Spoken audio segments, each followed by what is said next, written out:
Hello, as I said, I'm starting to do little videos.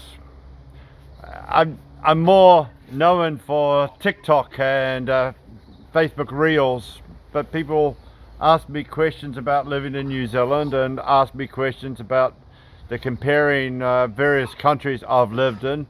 Someone just asked me yesterday about South Africa.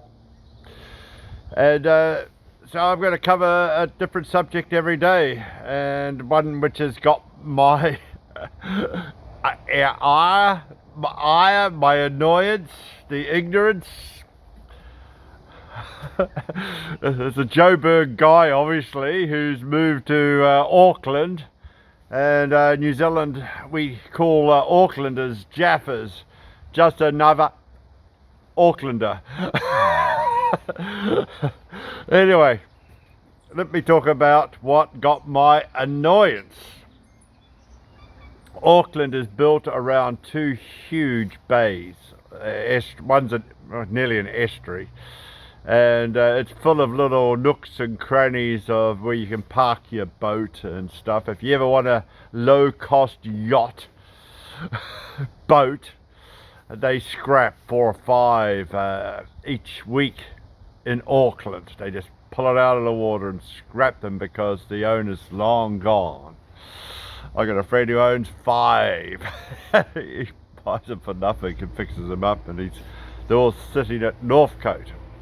Now, since there's so many bays around Auckland, it's quite calm. There's lots of islands in the Firth of Thames right up to Kerikeri.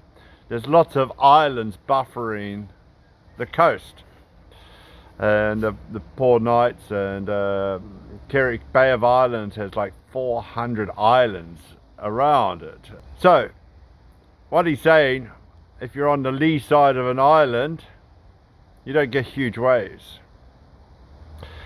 I lived on 2 different beaches in South Africa when I lived there. At the beginning and the end, I lived in Camps Bay, and also had a flat overlooking the waterfront, Victoria and Albert waterfront.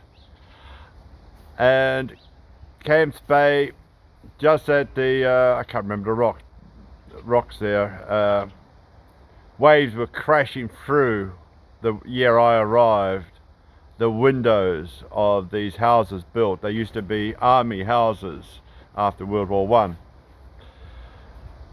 And you go up to where's the nudist beach? Sandy Point, Sandy Bay. You know, huge waves coming through. Every weekend my wife and I pretty well go to the beach.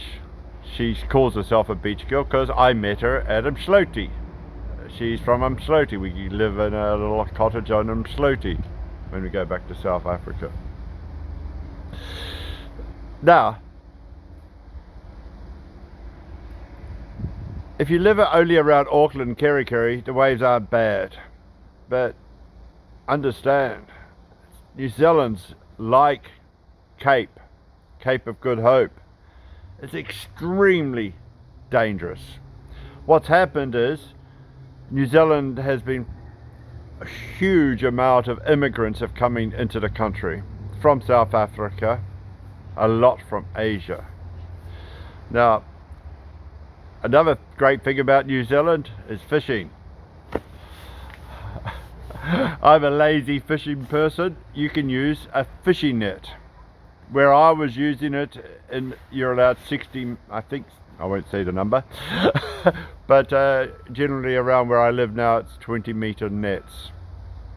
And on the coast where I'm at now, you're not even allowed to use nets. People also use long lines. You know, we call it a kontiki. It's you have something which takes your line out, a drone nowadays, or a little motorboat, a torpedo boat, a shark boat, whatever the model is, being sold on Temu or whatever. And you have 20 or so hooks on it, and you pull in the fish. And I've seen people using those successful. These are tui birds up here, parson bird. Every time I come and film, there's a parson bird above me, fragging for me. So, what happens is, even around Auckland, you get these Chinese or Laotian or people who have never been around New Zealand waters, and they get caught on the rocks in a wave. Remember, every seventh wave is a big one. New Zealand's waves are unpredictable, even around Auckland. And so every week you hear about people drowning on the coast, and it's often not a Kiwi, it's often not Pākehā, not Māori. It's predominantly a Chinese person who's gone fishing, and it's terrible. Now, coming down to the west coast of New Zealand, phenomenal fishing, extremely violent weather. You go down the east coast of the South Island, east coast of the North Island, huge cliffs, and those waves can still go over the cliffs of 10 meter, 20 meter cliffs. You get the waves splashing right up. Go Castle Point, I might load a picture. And so people coming to New Zealand, especially South Africans, love their fishing. And if you're from Joburg and you only went down to Durban for the shad season, Durban, between Msloty, we got a house in Msloty and Mhlonga. The waves aren't that bad, but you go to some beaches here and you get hit by these rogue waves. I've spent a lot of time in Mtata, and Port Elizabeth, Quigney, Coffee Bay, Port St John's. You got some of the biggest waves off the shore there, and I've seen a ship nearly run aground going into East London Harbour. And but New Zealand's waves are just as bad. So come to New Zealand, be very smart when you talk about the waves and the surfing, and the weather, the water temperature. I used to live in the water as a child, like all day, I felt.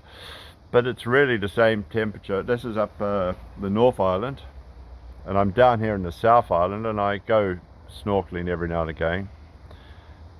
It's really cold. It's Cape Town cold. You get ice cream brain freeze, some days. And it's colder outside of the water than inside the water, but you're still very cold. So come to New Zealand, enjoy the fishing,